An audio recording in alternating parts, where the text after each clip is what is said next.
Hi, my name is Collin Charles, and I've written the book, The Dover Shore. The Dover Shore is about a young man named Collin, who was going about a civil war in his home of Ireland. His enemy, the Prologue, has come in and taken advantage of his people, his mother, and he has to learn to become the warrior needed to exact his vengeance on the man who had done such terrible harm to his mother and kingdom. I'm going to put out a series of videos here that are begun reading of the Dover Shore. Prologue, the ancient tale. The Green Isle stretched endlessly beneath the darkened sky, a vast expanse of rolling hills covered in shades of emerald and jade. Patches of moss and clover clung to the undulating slopes, their rich greens dimmed by the fading sunlight. To the west, the sea stretched against the horizon, its surface a restless mirror of obsidian and sapphire. White-capped waves crashed against the jagged cliffs, their foam catching the sun's last golden rays before disappearing into the depths. The sky was a shifting canvas of colors, with streaks of violet and crimson blending into the growing indigo of twilight. Wisps of silver clouds floated lazily, their edges touched by the sun's last warmth. The cool evening breeze whispered through the meadows, rustling the golden tips of wind flowers, making them dance like rippling silk. The echoes of crashing waves hummed through the air, blending with distant cry of gulls soaring against the vast, ever-deepening sky. Clusters of ancient oaks lined the cliffs.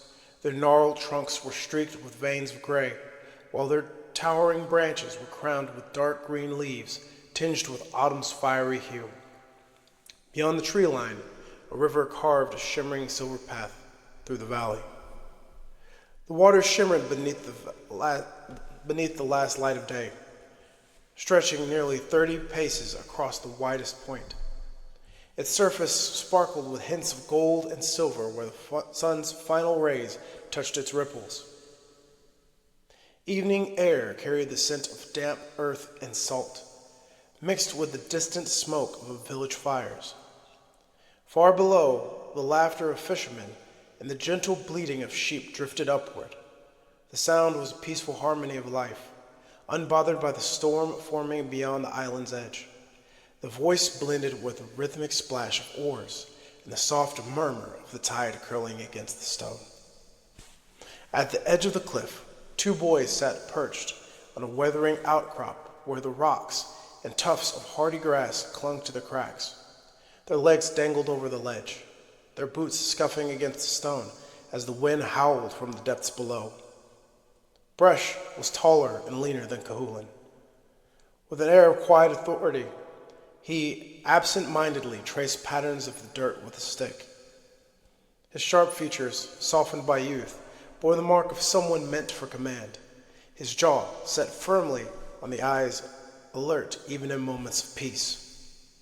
Beside him, Collin sat with his arms crossed behind his head, a smirk on his lips.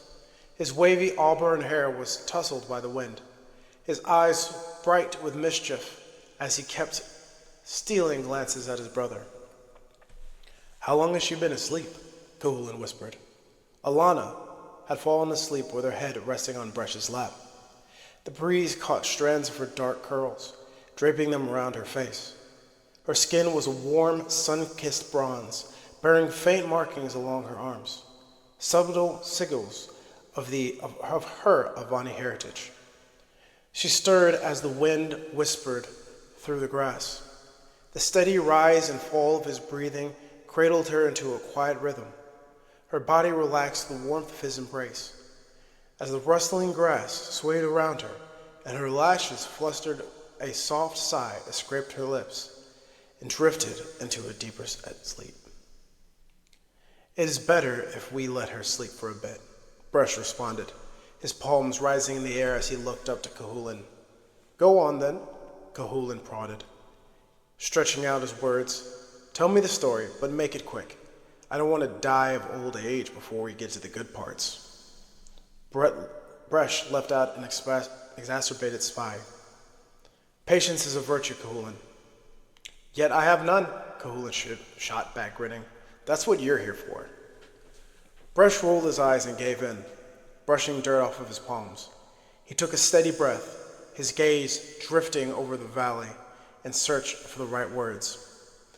In the beginning, he said, his voice steady. Boring, Collin groaned. Tell the story about giants and the sword again. What's it called? Solilu? Just shut up and listen, Brush rebuked. And it's Soleus. But before that, before the first sword was ever raised, before the first war was ever fought, there were gods watching over the world as it turned. Among them were three who were bound by power and friendship: Frigg, Bridget, and Kuvatu. Collin tilted his head. You skipped the part where Kuvatu said he would build half of the world. Brush crossed his arms. I was getting to that. You better believe it. Collin didn't just carve the land, he bled for it. He fought for it. You act like he was just carrying buckets of water.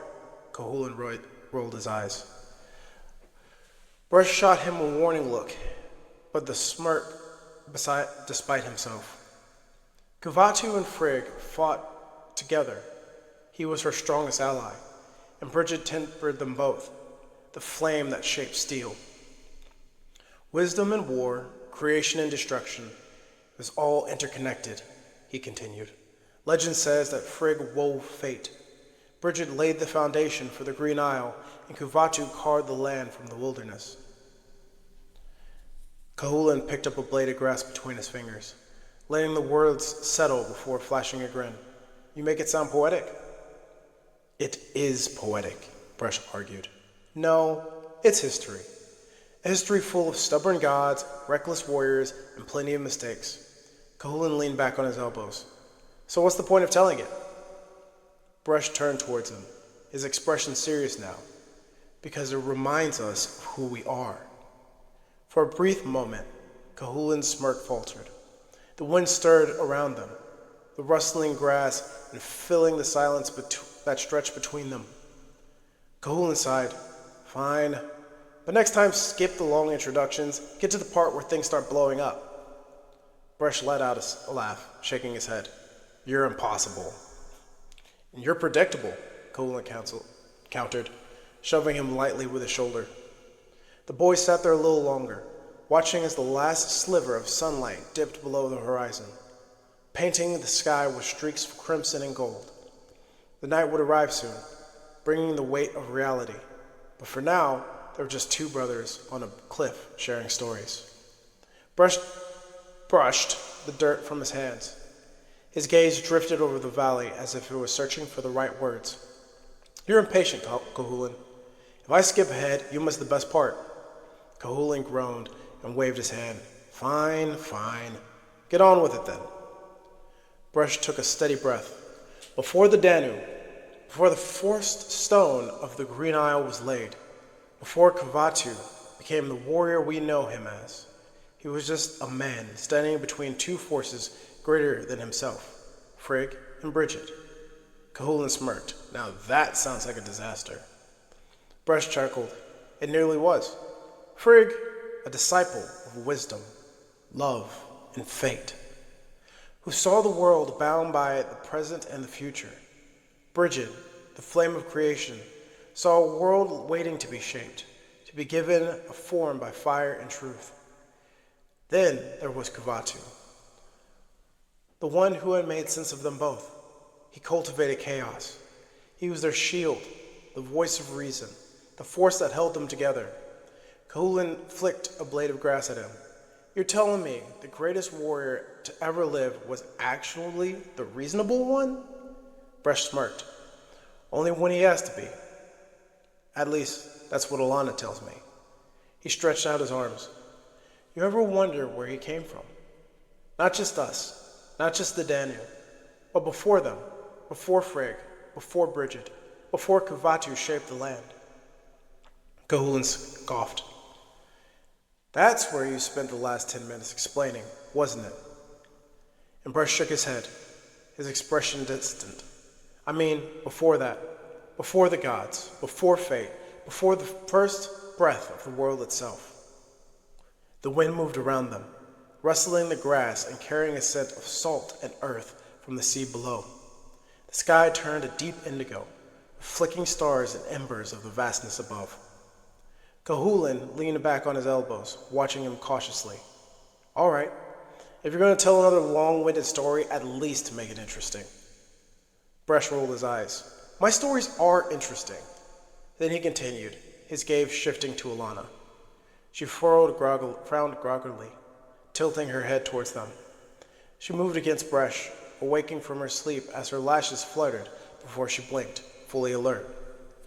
The warmth of his presence lingered, grounding her before the world sharpened into focus. What are you two scheming about now? She asked, her voice tinged with unmistakable amusement. Bresh smirked. You give us too much credit. We're discussing history, not plotting. Glancing between them, she arched a brow. That's new. Collin huffed. I wouldn't say new. Bresh is just rambling about gods and demons, the usual. Bresh jabbed him hard in the ribs, prompting a sharp laugh. Alana barely reacted. The moment Bresh mentioned gods, her expression changed. What about the Danube? She said carefully. Bresh hesitated. Their story, he said, watching her reaction. Frigg, Kuvatu, Brigid, how the Green Isle was shaped by their hands. Alana's lips parted slightly, but she said nothing. The warmth in her gaze shifted to the vast reverence. She straightened up, her fingers absent-mindedly brushing the woven bracelets on her wrist, the same ones a father has given his child. And then, in that moment, as if steadying herself, my father, she started. Her voice softer now. He doesn't talk much about his old stories, not like you do. Bresh gave a knowing nod. He is one of the old stories. Alana looked down to the waves now, watching the tide pull against the sand. Before the first kingdom rose, before the first battle was fought, Bresh continued, there was only one Almighty. He shaped the heavens, wove the stars, creating us according to his will. Collin let out a low whistle. Sounds exhausting. But Bresh ignored him. To govern the realms, he created 6 maidens, each reflecting the forces that shape the world. Truth, fate, love, chaos, wisdom, and death. Each one bore a gift and a purpose. Truth revealed all hidden things. Faith directed the course of destiny. Love connected the hearts of mortals and gods alike. Collin's smirk softened as he sat up. Love and wisdom, he mused. Those are the best ones. Bresh arched a bow. Is that so? Collin nodded. They're not about power. They don't crush or command. Love is warmth in a cold fire. Wisdom is knowing when to wield power and when to put it down. Bresh exhaled sharply, shaking his head. You would pick the soft ones. What, would you rather side with death? Bresh smirked. Death is fair. He brushed his hands over the grass, weighing his words. Not everything the Almighty made was perfect.